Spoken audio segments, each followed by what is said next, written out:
sell the property out from under Mary. Janelle plays me all the time because I loved her and might. Robyn Brown finally said the quiet part out loud. On screen. No filter. No safety net. She looked at Kody and admitted he feels emotionally unsafe to her. And the room froze. This was not a dramatic outburst or a planned confession. This was a slip. The kind you cannot take back. The kind that changes how every past defense sounds once you hear it. Because when the one person who protected him the hardest admits fear, everything before and after hits different. So here's the question hanging in the air now. What changes when loyalty cracks and fear steps into the light? For years, Robyn stood guard.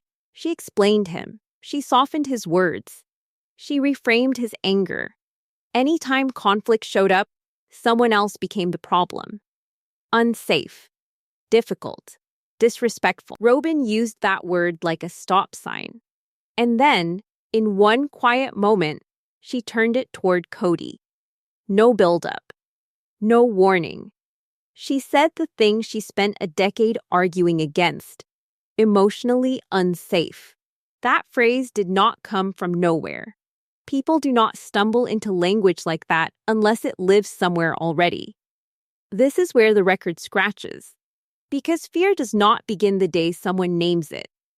Fear shows up earlier. Fear changes behavior. Fear teaches silence. Fear trains a person to read moods, manage reactions, and avoid landmines. When Robyn said those words, the confession was not about the present. It was about the past leaking through. And suddenly, every scene where she defended him starts to feel heavier. Think back to how many times others raised concerns. How often anger, volatility, and coldness came up. Robyn brushed it off. She minimized it. She framed it as misunderstanding. She positioned herself as the calm one who could handle him. And now, she admits handling him came with fear attached. That creates a problem she cannot explain away. Because once fear is named, silence starts to look like a choice. This is not about catching someone in a gotcha moment. This is about what slips when control drops for half a second. Robyn did not accuse Kody of being unsafe to hurt him. She said it because it was true to her experience. And that truth raises a quieter question. How long has she felt this way? Was this new? Or was this something she learned to live around? Watch her body language in that scene. The hesitation, the careful tone, the way she frames it as something she pulls away from, not something he fixes. That matters. It places responsibility on her behavior, not his. She adjusts, she retreats, she manages. That is not how people speak when safety exists. That is how people speak when stability depends on compliance. The shock is not that Kody feels unsafe to Robyn. Viewers saw the rage, the unpredictability, the emotional swings. The shock is Robyn saying it after years of denying it for everyone else. Because once you admit fear, the story flips. The protector becomes the witness. The defender becomes someone who knew. And once that door opens, the question stops being why others left and starts being why she stayed quiet. There's a pause after that confession that feels louder than any argument. No big reaction, no dramatic music moment, just space. And space is dangerous when the truth finally lands. Because nothing has been resolved yet. No accountability, no repair, only an admission hanging there, waiting to be owned. And that pause tells you this story is about to turn in a way nobody can walk back to understand why this moment hits harder. You have to remember the pattern. Robyn did not show up as the fearful wife. She showed up as the translator, the peacemaker, the one who said everyone misunderstood Kody. When tempers flared, she said emotions ran high. When voices rose, she said stress played a role. When other wives pushed back, she said they felt unsafe. Not him. Them. That word became her shield and her sword at the same time. Go back through the seasons, and it becomes almost predictable. Someone speaks up. Kody reacts badly. The conversation derails. And Robyn steps in to smooth it over. She explains his intent. She reframes his tone. She redirects blame. It was not rage. It was frustration. It was not control. It was leadership. It was not cruelty. It was pain. If you blinked, you missed how fast responsibility moved off him and landed somewhere else. And look, some of that makes sense. Long marriages get messy. People communicate badly. Stress compounds. No one expects perfection. But what always stood out was how consistent Robyn stayed.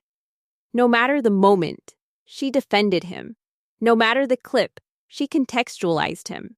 She positioned herself as the only one who understood the real Kody, the wounded one, the misunderstood one. That is why this admission lands like a dropped plate, because it collides with years of narrative control. When someone spends a decade saying others feel unsafe for pushing back, then quietly admits fear of the person being defended, the math stops working. You cannot hold both stories at once without something cracking. And once you notice that crack, every old scene starts replaying in your head. Think about how often Robyn framed herself as the safe space, the calm port in the storm. She was the wife who could handle him, the one who stayed steady when others could not. That identity depended on one thing: Kody being safe enough to manage. The moment she says he is not, that entire self-image wobbles. This is where the gossip tone kicks in, because none of us forgot the past. Remember how quickly the unsafe label showed up when wives asked for fairness. Remember how boundary setting got framed as aggression. Remember how emotional reactions from women got pathologized, while emotional reactions from Kody got excused. Those receipts still exist. This confession does not erase them. It reframes them. The present episode does not feel shocking because of new behavior. It feels shocking because of context. Viewers already knew Kody could be volatile. What they did not expect was Robyn acknowledging the cost of managing that volatility. And once that cost is named, hypocrisy enters the room. Here's where the second loop opens. If Robyn knew he was unsafe emotionally, why did she keep calling others unsafe for reacting to him? Was she protecting him? Or protecting the system that kept her position intact? That is not an insult. That is a question about incentives. Silence often survives because it pays. Because when loyalty gets rewarded and honesty gets punished, silence starts to look rational. Now the accountability loop kicks in. Robyn frames this confession carefully. She does not say he hurt her. She says she pulls away when he feels unsafe. Subtle shift. The behavior changes on her end. The responsibility stays blurred. That matters. It leaves room for the pattern to continue without demanding change. And here is why this moment feels heavier than past fights. Past conflicts stayed external. Wife versus wife. Kids versus parent. This one turns inward. It exposes the internal logic Robyn lived by while defending him. Once you admit fear, you cannot unhear it. The audience cannot unhear it. And Robyn cannot explain it away with tone policing or context, because some admissions create a problem words alone cannot fix. The tension now sits in what she does next, not what she says. This confession removed plausible deniability. It closed the door on ignorance. And as the episode moves forward, one thing becomes clear. She talked her way through a lot of moments over the years. This is not one of them. Loyalty slides into the center right here, and once you see it, you cannot unsee it. Watch the scenes again with fresh eyes. Notice what earns praise. Notice what gets rewarded. It is not honesty. It is not pushback. It is endurance. When Kody talks about feeling supported, he talks about who stayed quiet. When he says thank you, he thanks obedience. When conflict shows up, loyalty becomes the scoreboard. On screen, loyalty gets framed as virtue. Stay with me. Stand by me. Do not speak against me. That language sounds noble until you watch who benefits from it. Every time loyalty gets elevated, accountability fades into the background. Every time someone tells the truth that makes him uncomfortable, the relationship takes a hit. That pattern repeats, over and over. The message stays consistent even when the words shift.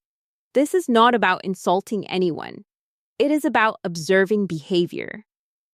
Loyalty in this family does not mean mutual care. It means staying aligned with one person's emotional needs. Silence counts as support. Endurance counts as love. Disagreement turns into betrayal. That is not a misunderstanding. That is a system. When loyalty earns praise and honesty earns consequences, people learn fast which one keeps the peace. There is a fair point worth acknowledging. Long marriages wear people down. Stress piles up. Cameras add pressure. Nobody handles conflict perfectly. Some partners choose calm over confrontation to survive hard seasons. That happens.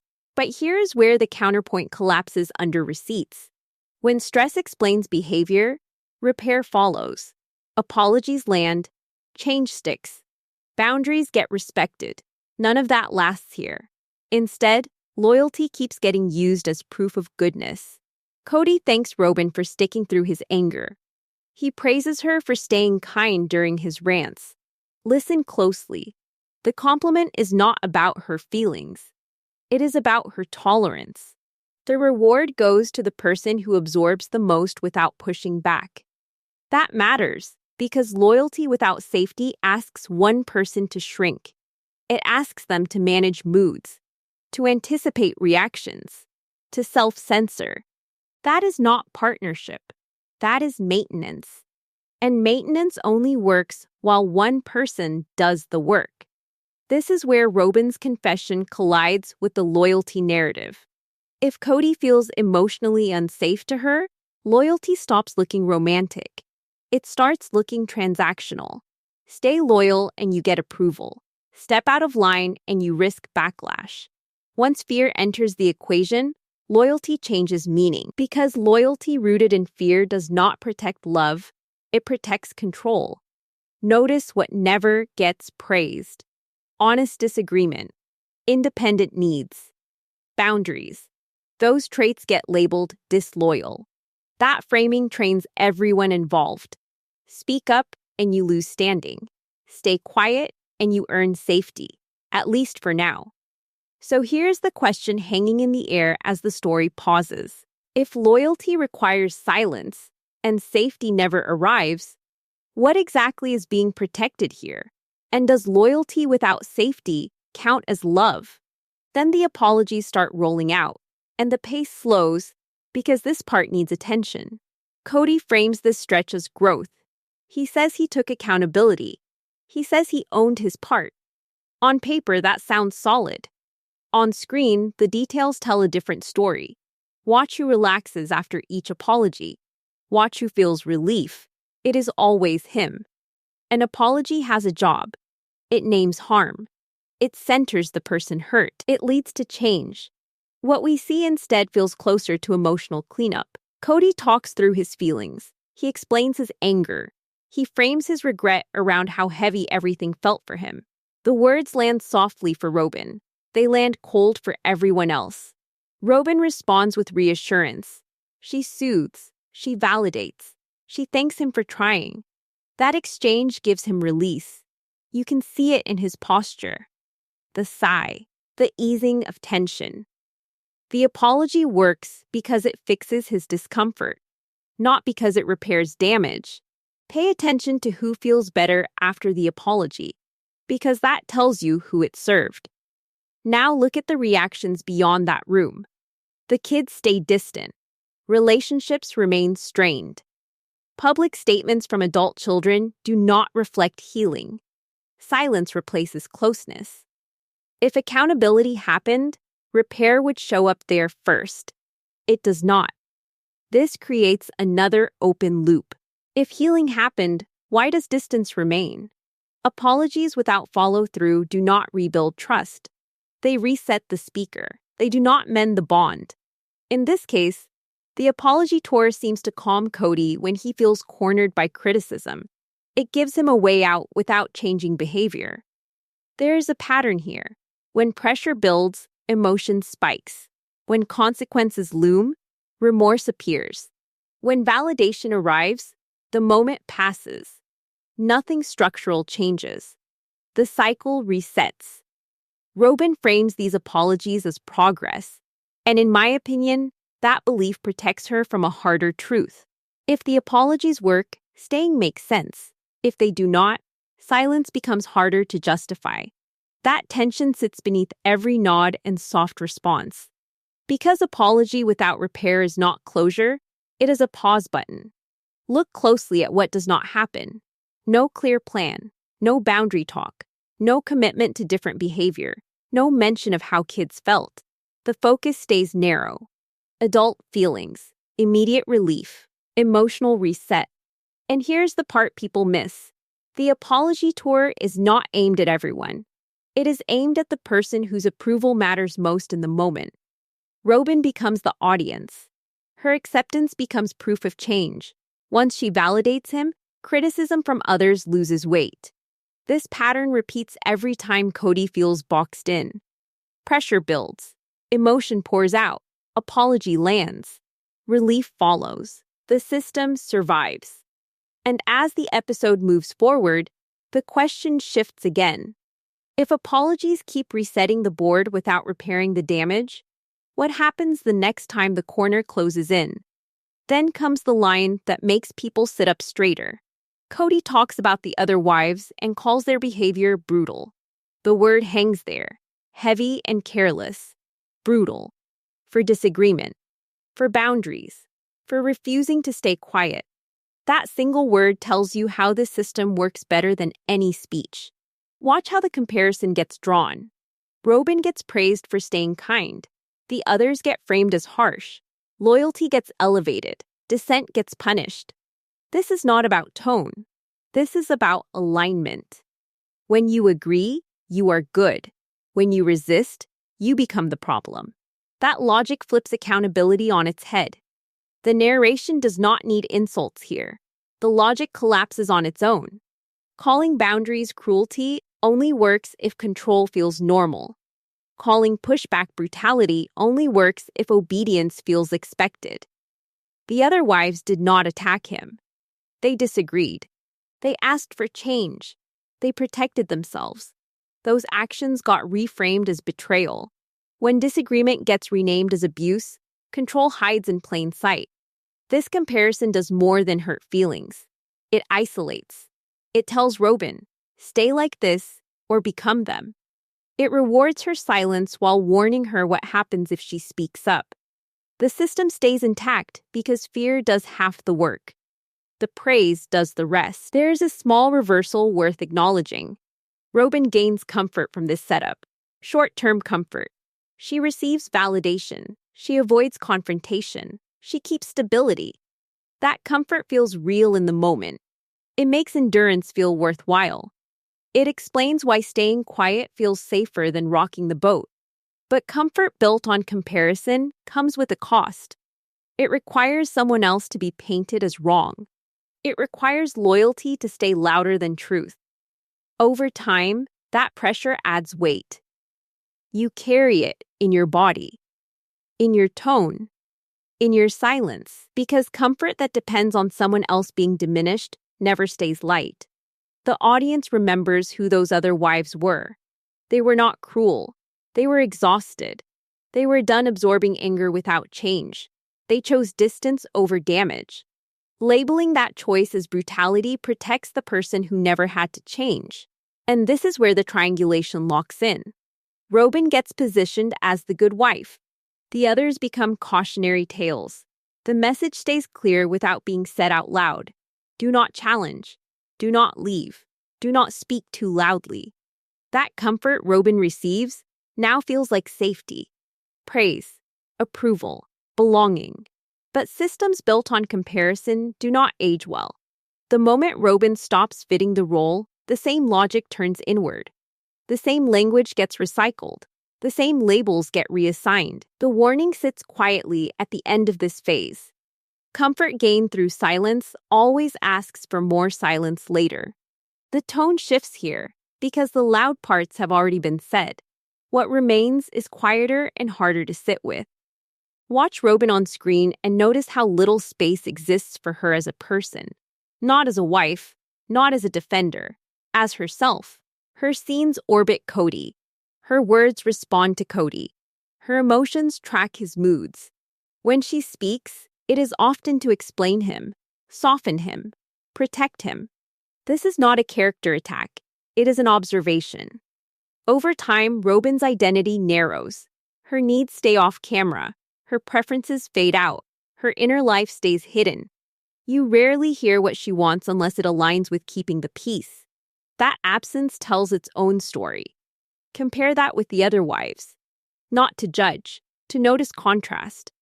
They talk about friends, work, independence, frustration, growth. Even in pain, they speak from a sense of self. Robyn speaks from a position of service. That difference matters. When someone's voice exists only in relation to another person, something gets lost. This is where survival behavior enters the picture. People shrink themselves to stay safe. They learn what to say and what to avoid. They learn which feelings get rewarded and which cause fallout. Over time, the safest move becomes silence. Silence becomes habit. Habit becomes identity. Robyn did not wake up one day without a sense of self. This erosion happens slowly. It happens when maintaining stability feels more urgent than expressing truth. It happens when peace depends on compliance. That kind of survival feels calm on the outside. Inside, it costs something. And that cost does not stay contained. Kids notice. They watch how one parent bends around the other. They learn what earns approval. They learn which feelings stay welcome. They learn when to disappear. Children learn from patterns long before words explain them. This is the deeper loop opening now. When one parent disappears into the other, the family structure shifts. The loud voice sets the tone. The quiet voice manages the fallout. The children adapt. Some become caretakers. Some withdraw. Some push back and get labeled difficult. This is not about blaming Robyn for everything. It is about naming the impact of self-erasure. Survival behaviors protect adults in the moment. They confuse children in the long run. The silence at the end of this segment is intentional. Because once you see how little space Robyn occupies as herself, the story stops being about loyalty or conflict. It becomes about what children learn when one parent disappears inside the other. The camera lingers on the kids, and suddenly the stakes shift. This is not about wives or husbands anymore. It is about the people who have to live inside this system, day after day, learning lessons no child should have to. Watch how they move through scenes, how they hesitate before speaking, how their eyes follow the tension. Patterns sink in quietly, long before anyone talks about feelings. They see who gets praised. They see who gets silenced. They notice which moods can be tolerated and which cannot. Children learn quickly what survival looks like. They notice when loyalty earns reward. They notice when honesty earns conflict. They notice when one parent disappears into the other and when control rules the household. They start to predict reactions, adjust behavior, and hide their own needs to keep the peace. That skill is useful. It is also heavy. It teaches them to manage other people's emotions before their own. That is not just childhood caution. That is a blueprint for self-silencing. Pay attention to what the kids are learning, because it shapes how they see love, safety, and trust. Even without words, the lessons stack. They watch endurance praised. They watch dissent punished. They see confusion between obedience and care. Over time, they may internalize that surviving someone else's mood is more important than expressing themselves. They may carry that forward, modeling relationships on caution and compliance. That is the real cost of what looks like calm or order on screen. Yet the narration is not here to assign blame. The children are witnesses. They are absorbing patterns. They are learning limits and boundaries from what is shown to them. They do not control the system. They respond to it. Their reality is shaped by what they see their parents value most. The quiet truth is that this story is not just about a marriage. Look at how it lands when the lens shifts from adult conflict to child impact. The tension changes. The gossip fades. What remains is weight, safety, attention, guidance. These are the things children need. And they notice when adults prioritize compliance over care. That framing reframes everything we have watched so far. What began as drama between partners becomes a parenting question. The story shifts. The heart of the problem is no longer loyalty or control. It is whether children are learning safety, respect, and trust, or whether they are learning survival inside someone else's moods. Robyn's fear cannot be ignored. She has lived inside this system for years. She has had to manage moods, anticipate reactions, and protect herself while trying to keep her family functioning. That is real. That is heavy. That is why some viewers want to cut her slack. It is human to survive. It is human to calculate risk. No one doubts that survival shaped her choices. But survival does not erase responsibility. Fear explains behavior. It does not excuse consequences. The outcomes are still visible. The kids remain distant. Boundaries are ignored. Patterns repeat. When actions or inactions have a cost for others, that cost deserves attention. That is accountability. Not blame, not shaming. Accountability is asking whether what you tolerated protected anyone beyond yourself. Notice how survival and responsibility intersect, because that is where the story becomes real. Robyn's limited options are undeniable, yet patterns of choice still emerge. She stayed silent when honesty could have shifted dynamics.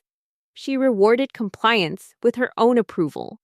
She protected Kody's image while children absorbed the lessons. Each moment of acquiescence layered the system deeper.